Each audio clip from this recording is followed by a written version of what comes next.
Welcome in to the One SouthCoast Chamber podcast, the official podcast of the One SouthCoast Chamber, serving the business communities of southeastern Massachusetts. Today, I'm your host, Ian Trombley, Vice President of Public Policy, and today we're doing a Policy Pulse edition, an edition where we discuss different public policies and the impacts they have on the business community in southeastern Massachusetts.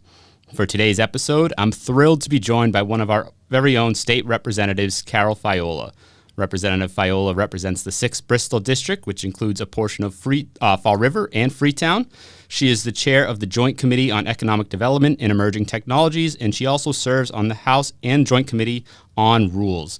Representative Fiola, welcome in. Thank you, Ian. Great to be with you. Great to be with you as well. We were just saying you're very into podcasts yourself. You like to listen to podcasts. I do. Have you ever been on a podcast before? I have never been on a podcast. Oh, well, welcome in. But I love to listen. When I walk, yes. I put on my earpods and I listen to everything. I listen to all kind of different things. Absolutely. Me too. Cutting the grass, driving, politics, sports, whatever it might be. Crime. I love crime. Crime, yes. It's a change of pace for me, so I love to listen to those. Yes, great. So from a chamber's perspective or a business perspective, the Committee on Economic Development and Emerging Technologies is one of the most important committees, I would say, in the legislature that has one of the largest impacts on us. Can you tell us a little bit about that committee and what you hope to achieve as the chair? Sure. Thanks, Ian. Well, I was quite honored to be named chair of this committee. As you said, it's important, but what's fascinating is it encompasses everything. What isn't economic development, right? Right. So I laugh with my staff. I'm in meetings all day, every day, and I always say, wow, are we learning something new every day? The meetings change. 1 minute I'm with the gaming people, responsible gaming people, then the people who run the gaming. Then we are meeting with beer distributors and the impacts that has on their drivers, their employees, and their business. From that to the pilot boats, sort of like the tugboats and how they're impacted by what's going on with wind energy. Oh, interesting. We have the wind energy people. We have, it's all-encompassing. Of course, AI and data privacy are two areas of national, of course, regional, and I'm sure local concern as it evolves, the industry evolves. Workforce, all of these things. Everything runs under economic development. So we have a great committee, staff, and I have a great committee of members, House members in particular, that are just engaged. We are right now addressing, we have a couple of hearings scheduled. The next one will be on the 30th of October, and that will be on the Governor's Drives Act. The governor had filed a bill in the summer, late summer, in response to the federal cutback of research funds for the Commonwealth. Yes. And we are number 2 in the country for this industry, for research, jobs, and while here on the South Coast, which of course is your concern and technically mine, as we look at a broader, and my hat has to be broader as the committee chair, research jobs are really important all over the place. Yes, absolutely. I'm hearing from colleagues who have a whole breadth of constituents who are in this arena, who may be losing their jobs. Some have already because of the pullback of research funds. Yes. And why is that so important? Because research in the life sciences not only provides jobs, but we are cutting edge. So this type of research, whether it's with hospitals, higher ed, whether it's from UMass Dartmouth all the way up to Harvard, you are dealing with research that results in commercialization of actual products that are life-saving. Right. And so as part of that, the governor filed a bill, very urgently saying, let's deal with this. And it is creating a fund. I won't get into all the details today because you have a lot to talk about, but they have made a proposal to use $200 million from the Fair Share Act, which was designated, the millionaire's tax, designated for education and transportation. So this would fall under education. Okay, yeah. And then another $200 million, so a total of $400. But that other $200 million would come from federal debt monies that we still have left over. Okay. So it would be $200 million. And then it does a number of other things language-wise. Yeah. And it would set up a group, a committee to review proposals for which research should be refunded. Interesting. A lot of questions on this. We have the hearing. I had a briefing in my office last week with my committee members to kind of go over what questions they had today before the hearing. Yeah. But the hearing will be an opportunity for us to hear from the administration. The governor will be there. As a matter of fact, we had the meeting scheduled for the 23rd this week, but then she called me and said, I'm actually going to meet with Dr. Oz. I said, I forgot we had a Dr. Oz. But anyway, that's another story. But I'm going to meet with Dr. Oz on a very important issue on that date regarding the Medicare waiver and what that could mean for people here in the South Coast and everywhere in terms of health care benefits. So we rescheduled it to the 30th. And we'll hear from higher ed. We'll hear from hospitals. We'll hear from possibly researchers. The UMass Medical School, being a public institution, relies really heavy on these funds to fund an individual, say Ian Tremblay, who runs the research on perhaps pediatric brain cancer. And there's a long pipeline for this research. And if you cut it off after 5 or 10 years, you're going to lose all of that. So there are some, very valid points for doing something. Yes. Yeah. So we're going to look at that, but we also need to look at what other areas financially will be in need based on a lot of these cuts. Right. It's one thing to be efficient and make cuts. It's another to make cuts and cause a bit of devastation in some areas. And that's what we're evaluating right now. Yeah, absolutely. Well, going back to the research and development, I'm thrilled to hear that the One South Coast Chamber actually joined a nationwide coalition of chambers to kind of help advocate on the federal level for that funding, because it has such an impact on the business community, in ways that people don't see, like you said, healthcare and education, and it goes on and on and on. So I'm thrilled to hear that you guys are going to be taking a look at that. We're going to look at it, and like any bill, no bill ends up exactly the way it's filed, but it's really important, and that topic, and we're going to be dealing with gaming. You're talking about in our committee. We have iGaming. Of course, we have casino gaming, right? I believe since 2011. So we have the bricks and mortar casinos. Of course, down here, people think of the Tiverton Casino. That is not a benefit to Massachusetts. It may be to some of the individuals who go. But we have Encore, and we have MGM up in Springfield. We have Plain Ridge. So we have gaming.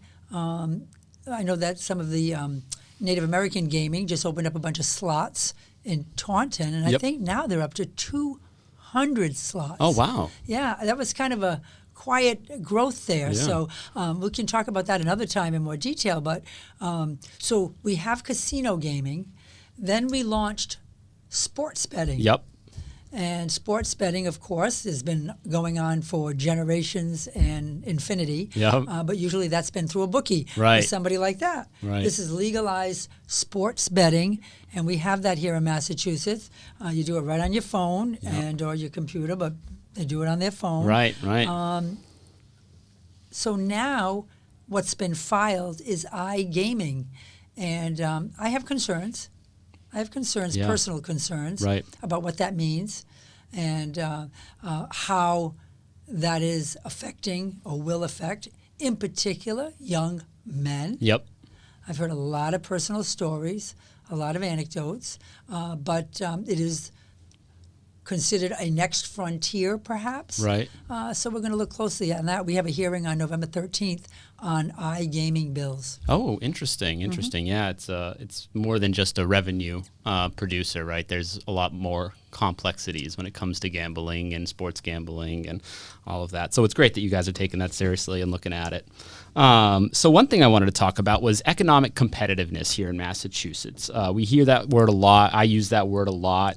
In Massachusetts, we're lucky to have some things. We got some of the best healthcare in the world. We got some of the best education in the world. Wages tend to be higher here. Life expectancy is longer here in Massachusetts. But unfortunately, we're at the bottom in a lot of things, particularly Housing costs are very high. Healthcare costs, insurance, childcare is amongst the top in the nation. Energy costs are high, and our traffic is, well, as bad as anywhere. As the chair of economic development, what do you hope to do to kind of make the state a little more competitiveness in some of those areas that I just mentioned that might be a little more challenging? So you're right. It's a great place to live, but it's expensive. Yes. And you pointed out some of the great things about our state and why we're number one in education. We have smart people. Yeah. We continue to work on that down here. In certain pockets have a little bit more to go in that area. Yes. But we are a great state, but we're expensive. Massachusetts is expensive. Let's talk about housing for a minute. Yeah. Last year we did a $5 billion bond bill for housing. Bottom line is we need more supply. But you know what?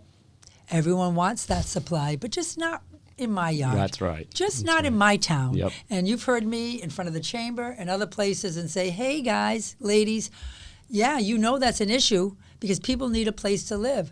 More supply will bring down the costs. Right. It will. That's the way it works. We need to build more of all types of housing. Right. Here in Fall River, I can speak to that specifically. We have been doing that. Yep. And people talk about the market rate housing. Prior to building market rate housing, we have always, of course, talked about how Fall River is one of the least expensive places to live. Right. There is no least expensive place to live anymore. Right. Yes, we are lower than Boston and some of the suburbs around Boston, certainly. But every day we hear stories about people on fixed incomes trying to figure out. So all types of housing is needed. Yes. And I will use my plea once again to talk about the surrounding communities, Absolutely. Some very close to us here, that refuse to or find excuses to not build housing. And one of the things about housing is if you can find places to live, then you have your workforce, you're spending money in the economy. It's just a great multiplier. Absolutely. So our bill has a lot of provisions. It's being implemented now along with some of the governor's strategies and regulations to cut through red tape when it comes to building. We'll talk about energy in a minute, but I think if we can see more housing built, it would be, and not just in gateway cities. People, you could build more around here. Affordable isn't low income. Yep. Low income isn't always subsidized. Yes. A market rate is not luxury, although it's more expensive than affordable. And what's interesting, I just want to make this point, is we've built a few hundred units already, a couple of hundred units already in Fall River of market rate. Those are all net new units. They were not displacing buildings that already had housing. Right. So that has brought in new people or people who were living in a 2 or 3 family saying, now I've been working, I can afford to move on. Right. And now those units are available. And so the market rate, it's a misnomer that's making things less affordable. Right. The market rate has emerged in Fall River at the same time inflation and prices and all of that has been going up. Yes. So it is a form of relief. We need more. Yes, absolutely. And the Chamber has actually started the SouthCoast Workforce Housing Coalition to advocate exactly, it was like I wrote that script for you. It's actually, we're advocating for, like you said, all housing.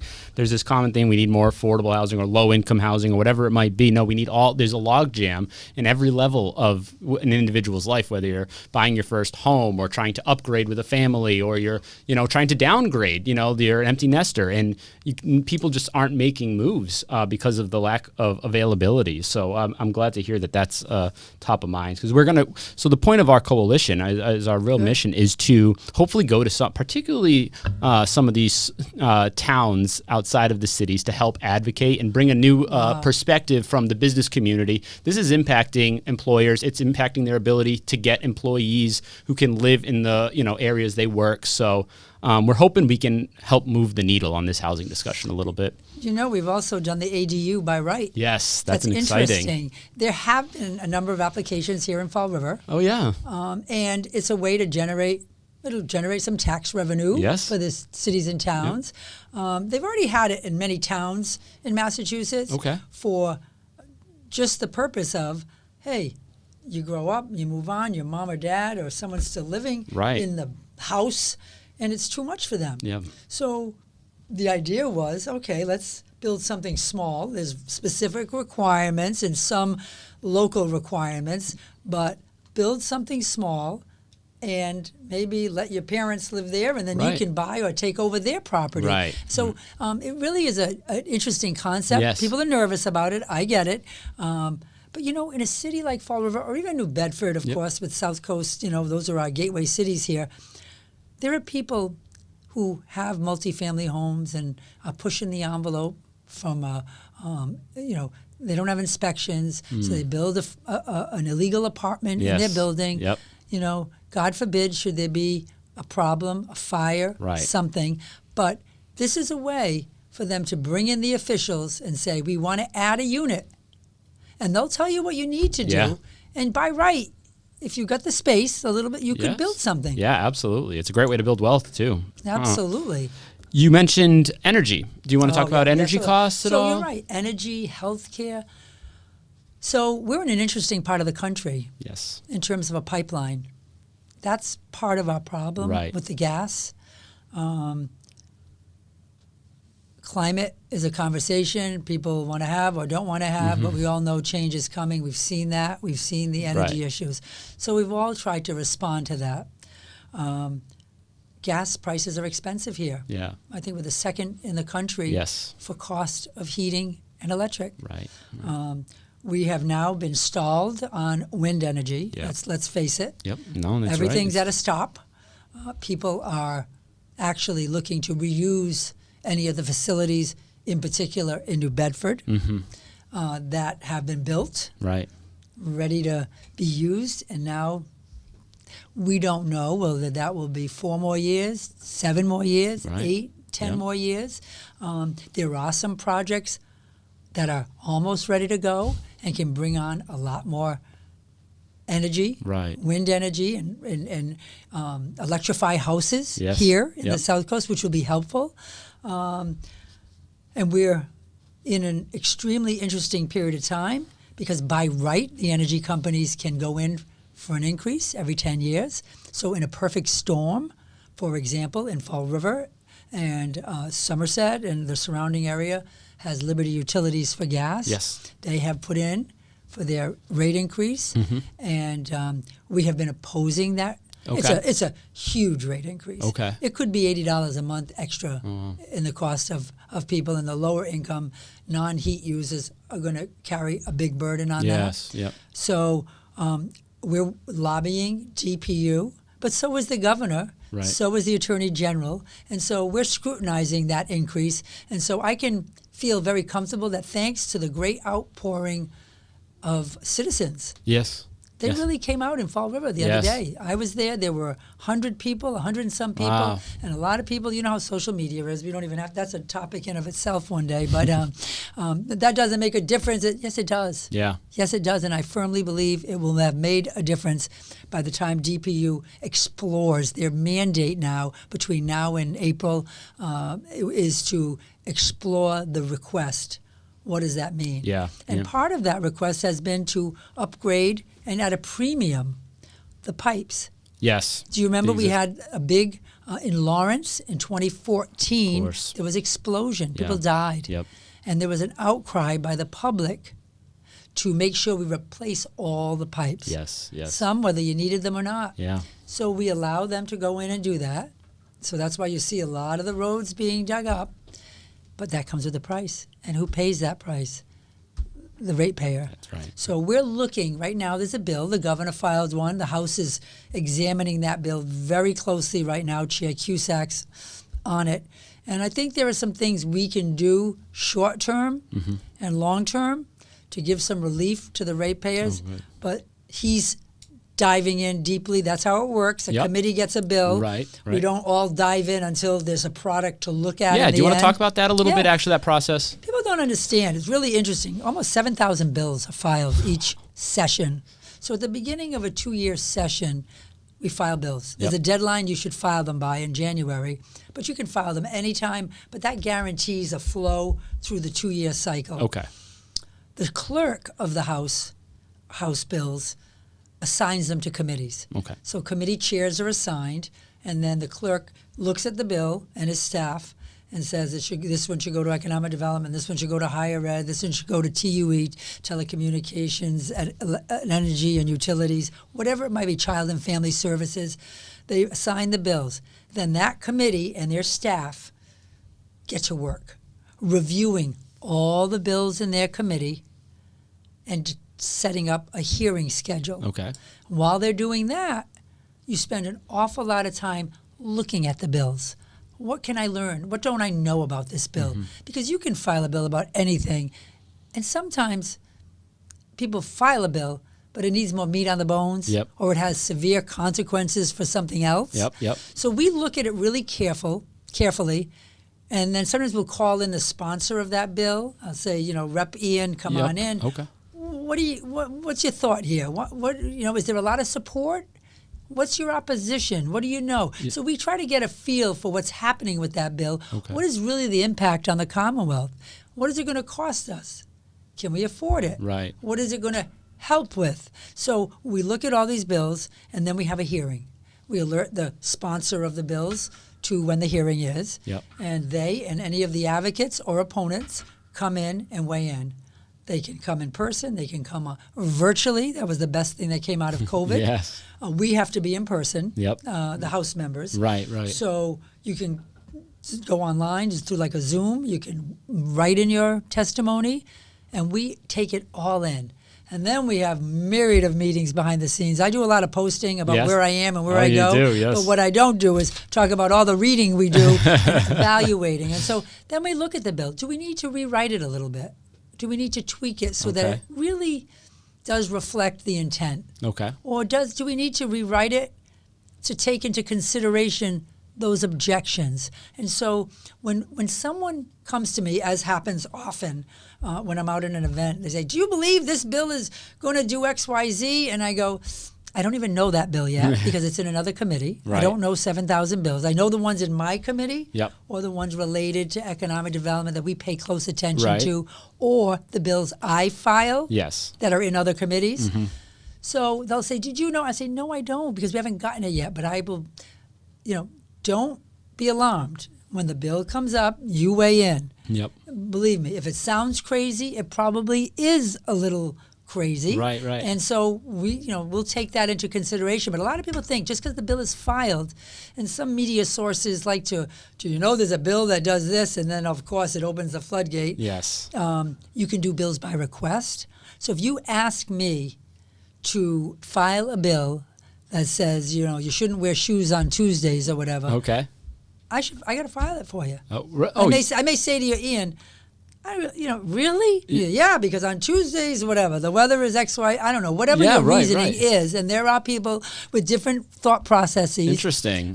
We file it by request. Okay. If you see a bill by request, that means, maybe I wasn't 100% sold yet on this bill. Yes, okay. But someone was. So we'll say like sponsored by Rep. Fiola by request? By request. Okay, so interesting. So it's an interesting process. This session you mentioned, I'm also on rules, which is a committee. A lot of chairs are on it, or leaders.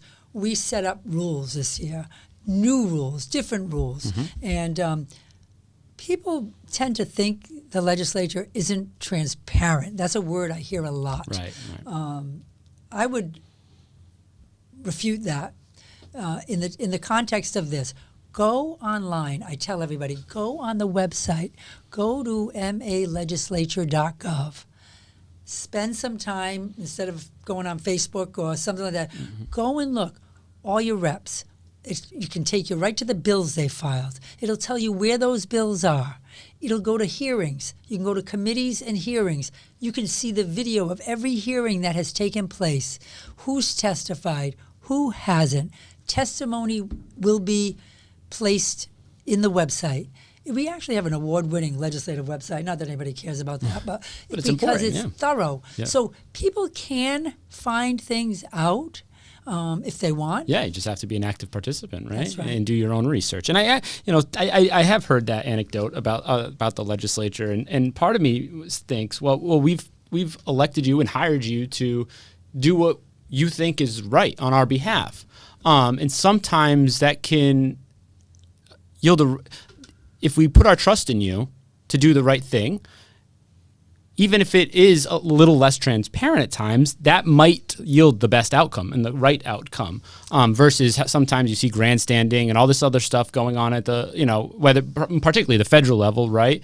And then you end up with a government shutdown versus compromising like you guys do at the state level. We do. We have a great bipartisan working relationship in Boston. Most of the the minority committee are friends, know them, we work with them. Do I sign on to their bills? No, I don't sign on to a lot of bills because I'm in a position now that I don't want to. I want to be certain what I'm signing on to. I don't sign on to everything as a leader, but we have a great working relationship. I am on the board of directors of the Women's Caucus in the legislature. We are 63 women in the legislature. Wow. We interesting fact, I like to, this was our 50th anniversary this year. We had a lot of celebrations of the Women's Caucus. And do you know, in the course of the legislature, the Massachusetts legislature, there have been about 283 women who have served in the whole history. In the whole entire history of the legislature. Do you know how many men have served? Oh, I don't. Over 20,000. Wow. So we have a ways to go. Yep. I just bring that up as a point of reference. So I serve on the board, and there's so many groups, caucuses, special groups that get together. Our group gets together and says, what are the bills in the legislature right now that are for families? And so we try to advocate for those. Interesting. Okay. So and we go and meet. When we're not at events and we're not, voting and doing, we're setting up meetings with Speaker Mariano, Leader Jones in the Minority Party. And we go as a board of directors, and we've met with all leadership already this year. Here's our priorities. We vote on our priorities, and we let them know, keep an eye on this bill, this bill, this bill. And that's kind of how it works. So it's hard, I get it, for people. Until you're in the legislature, it's kind of fuzzy. Yes, right. Because it's not what you do every day. Yeah. But it's quite a fascinating process. I believe in it strongly. Yep. I know how hard people work. You mentioned you had Senator Rodrigues on one of these podcasts. He was the only other elected official so far. He and his team work tremendously hard over in the Senate, our partners in the Senate.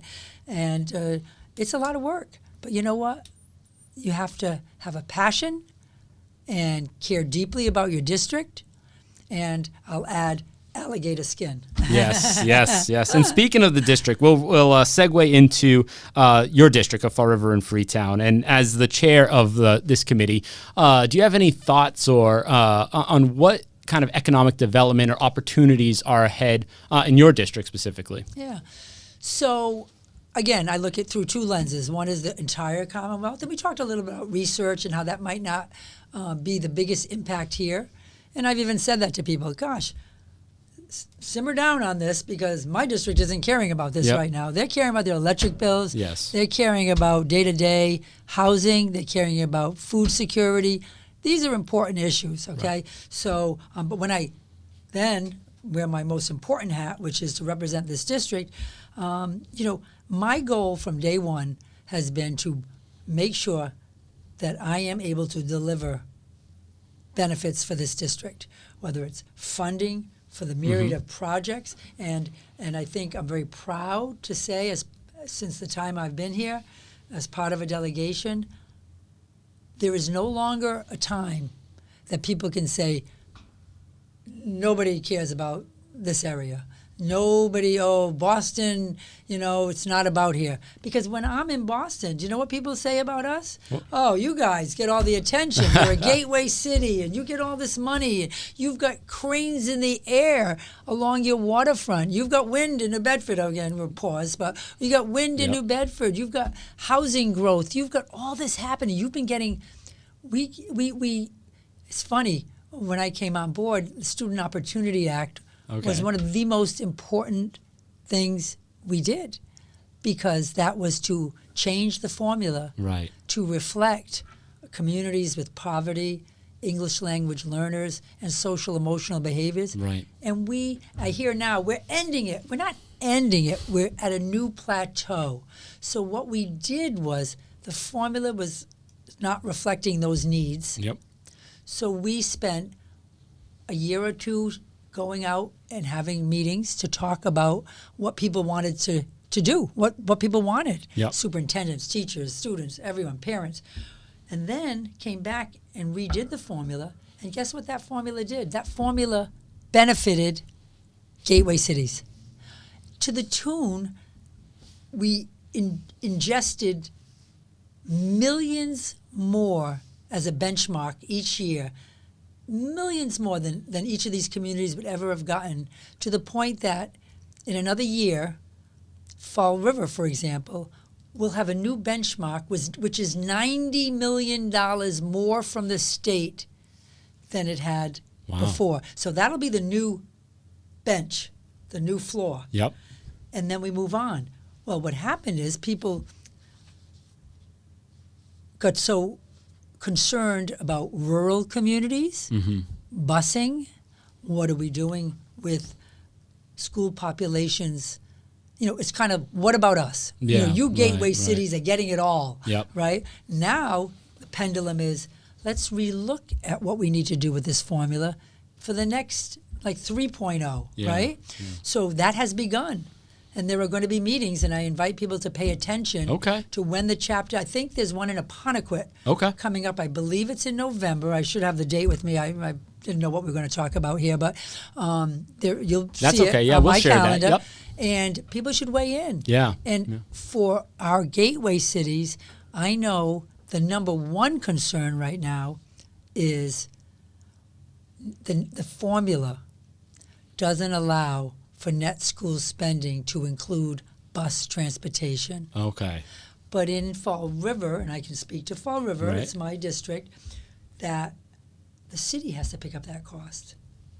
And also picks up the cost when we throw in $90 million more, the city's got to pick up a little bit.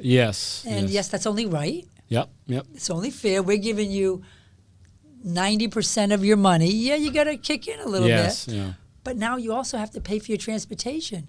And some people would say, well, I walked to school in the snow, and I did. Uphill both ways, And I did. I walked down to Morton, down the hill, in the snow and the rain. It's a different world today. And so we bus a lot of our students. And so there's a cost. And it costs the city. It doesn't come out of the school budget. So that's an issue we want to correct. Our mayor would like us to correct it yesterday. And so would, I'm sure, the city council. But it's a process. So we're embarking on that process. What do we want to see? Just last week, the mayor and Jake Auchincloss, our congressman, toured TACO, a company probably over 100 years old. It was owners out of Rhode Island, prominent, good community citizens. They've been in Fall River, right in the center of the city, down near the old China Royal. They just had a 70,000 square foot expansion, quiet company, employing tons of people in the welding and engineering, and good paying jobs. These are jobs, vocational type of jobs. Not everybody's going to have a college degree. Not everyone needs the college degree to do that. So we've got to figure out what are the jobs our employers need and make sure the pipeline is educating them. Is it certificate programs? Is it so what they've done, as other industries have, they've pivoted. They did welding for different industrial applications. Do you know what they're welding for now? And they have a pipeline into the future. decades probably from now, is for data centers. Oh, and we'll so need their that. metal fabrication Yes. for data centers. Now, talk about an energy use. We started touching on Right, energy. right. We're going to need an upgraded grid. These are things people absolutely. get concerned about, but we should be. Yeah. 'Cause that's expensive to get a grid. Absolutely. So that's another story Yeah. for another day, and that's a whole podcast. But they pivoted their business. They have business forever. Yeah. And that's where they're at today. And people have to pivot. Yep. And so companies like that, they need trained workers. So we've got to make sure our vocational schools are not just turning out college grads. Right. I'm sorry, that's been part of the argument. Yep. We have tremendous vocational schools. They are marvelous to the point where when I was growing up, only the kids who were like, he can't go to Durfee, he's got to go to Diamond. Yeah. Diamond is now looked at as the gem, Yes. a gem. So is Durfee, but Diamond. So we've got to make sure that our vocational programs remain and grow to meet industry needs. Yes. And that's probably something that the Chamber absolutely into the future. Right. Because what the jobs are today are not going to be the jobs tomorrow. Right. This right. AI, it's going to change things. Absolutely. We've got to be training students to work in the future economy, not the current one, right? That's right. So another topic, I don't want to spend too long on this because you've spent years on this topic, but SouthCoast Rail, Yes. it's up and running. You worked tirelessly to make sure it was here. You were on the very first ride. Do I remember? I was on the very first the very ride out of first Fall ride. River. What are your thoughts so far? Great. Listen, so nothing happens without growing pains, right? It was something people talked about for 30 years. So when it came, the reality isn't always as pretty, if you will, right? Yep. There's noise, there's traffic, or whatever it might be, Right. delays. And so we are now part of the MBTA. Yes. We are an MBTA community. Yep. And so we are going to live with the delays at times. People understand there'll be accidents, there'll be issues, and everything's a trickle down. Yes. I think it's running marvelously. Yeah. It's running well. You go through the parking lot, people are there, people are enjoying, they're taking their families to Boston for the day, go to the aquarium, Yeah. they're going to work. One of my aides is at Suffolk Law School. Yeah. She takes the train up and back, Yeah. 3 days a week. It's wonderful. In the beginning, there were a lot of issues of noise, that people had.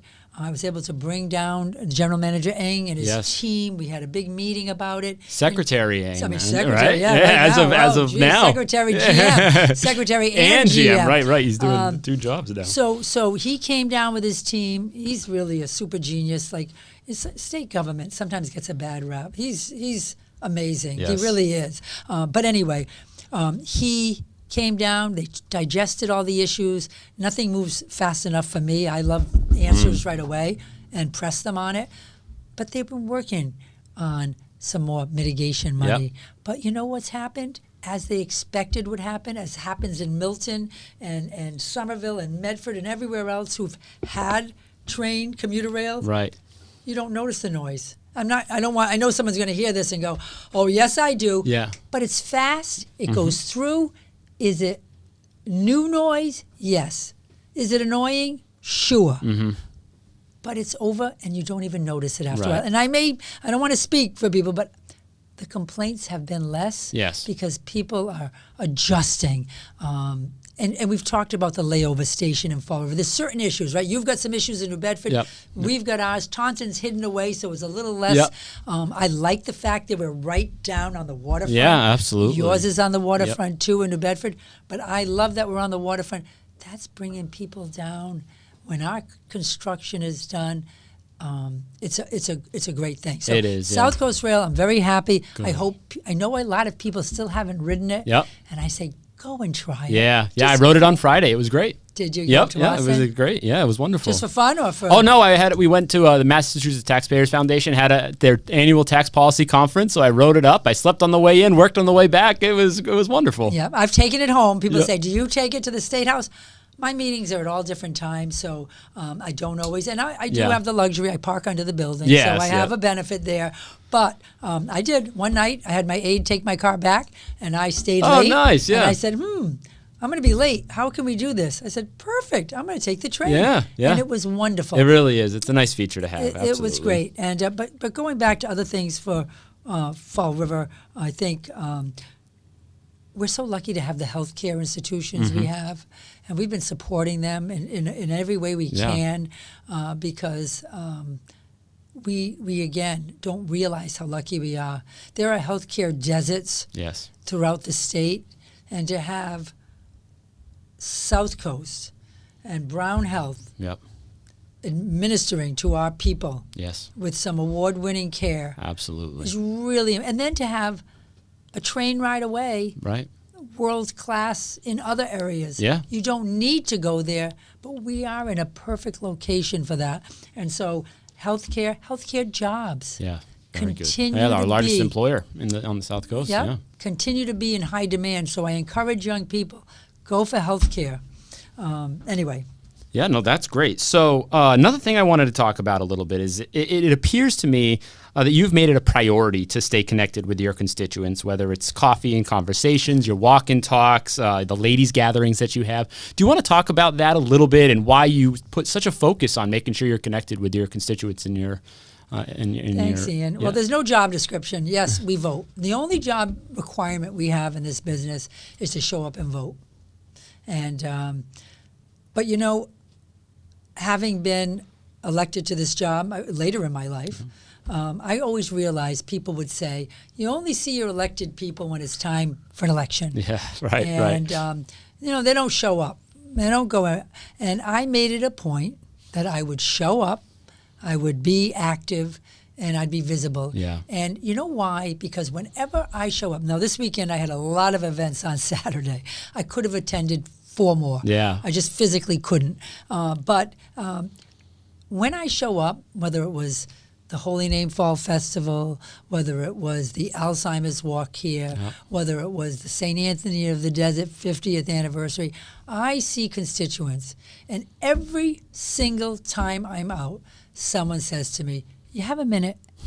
Because people don't want to always call you and make a big deal appointment, but they have something on their mind. They want to share a problem. They want to share some issue that they're having. And sometimes they're embarrassed. Sometimes they don't think it's something you can help them with. So they catch you at these events. And so there is nowhere that I go. I could tell you at every one of these events this past weekend, someone pulled me up. I was sitting at the table. I actually stayed for the dinner at the St. Anthony event because a good friend of mine was there, constituents. And someone said, excuse me, do you have a minute? I want to talk shop. I got up, I went out in the hallway, and we talked shop. And everything they say is confidential. I mean, my staff and I, you know, we work on the issues. But it's really important. And so I have a Keeping Up with Carole newsletter. I mean, I don't have to do that, but I just send it out to whoever wants it to, or maybe they don't want it, then they unsubscribe. But I do a radio show. I do the coffee and conversations, and that's another one. All of a sudden, someone pops into a local coffee shop, and that's where I do them, local coffee shops in the district. And, it's almost like, I didn't know you were going to be here. And they have an issue. And so constituent services, I told you, the only thing we have to do is vote. The number one thing I do, in addition to voting, in addition to working on the budget, in addition to working on legislation, in addition to showing up, the most important thing I do is constituent services. And if we can't do that, then you're not going to be in this business long. As long as you care and continue to show up, and this is the work for you. I love it. Absolutely. And what I really like about what you do is it's not just office hours. You would do an activity. It's something fun. You're walking. You're having coffee. It's a nice way to connect with you. We have one coming up. People should look at my website because I have one. It's always loads of people show up at this one. It's a walk and talk in the historic Oak Grove Cemetery. And that is the cemetery where, of course, Lizzie and Andrew and Abby and Emma Borden are all buried. And we have a woman who's a self-made historian on that cemetery. Really? She's part of the Friends of Oak Grove Cemetery. And Gail finds a topic. We work together. She does the topic and she does the talk. I do the walk. She does the talk. She finds a topic related to the cemetery for each walk I've done. Oh, we've done the board-ins. We've done the people involved with the trial, defense attorneys, people who testified. Oh, that's cool. We've done mill owners, people who were friends of presidents. Right. So we have one coming up. I can't tell you exactly what the topic's going to be, but people find it fascinating to walk and talk. And again, whoever shows up sometimes will grab me and say, right. But it's the district. I'm so proud of the district I represent that I like to show it off. And we've done dozens of walk and talks. And if anybody has an idea, they should reach out. Absolutely. So on that, where can our listeners learn more, follow along with what you're up to? You're so active on so many different places. Do you mind letting our listeners know how to follow along? Facebook, Carole Fiola. Yep. I have a personal one that people friend request, and I never look at those. So but CaroleFiola.com. I have a page. Okay. So that's probably Facebook's the best place. Great place, but not just to reach me. I have a district phone number. Okay. I have a Boston phone number. Okay. I have an email address. Yep. And frankly, if someone wants to reach us with an issue or concern, they should call the office or email. Okay. That way, my team and I don't kind of lose it. Sometimes people will, I have a personal Facebook, I have a business Facebook, my elect Facebook, and people send me a message, and it says right after they send the message, the best way is to call or email, but they send it there, and sometimes I don't see it quite the next day. Right. But we have a 24-hour policy for returning calls, and my team is excellent. I'm Absolutely. Awesome. Well, Representative Fiola, thank you so much for joining us today. It's been a wonderful time having you, and I thoroughly enjoyed this conversation. We'll wrap it up here. Thank you all for joining us today on the One South Coast Chamber podcast. Make sure to follow and subscribe to the show wherever you get your podcasts so you can stay tuned in whenever we release new episodes. Also, remember to follow us on Facebook, Instagram, LinkedIn, and TikTok now at One South Coast Chamber for daily updates. See you next time. Bye-bye.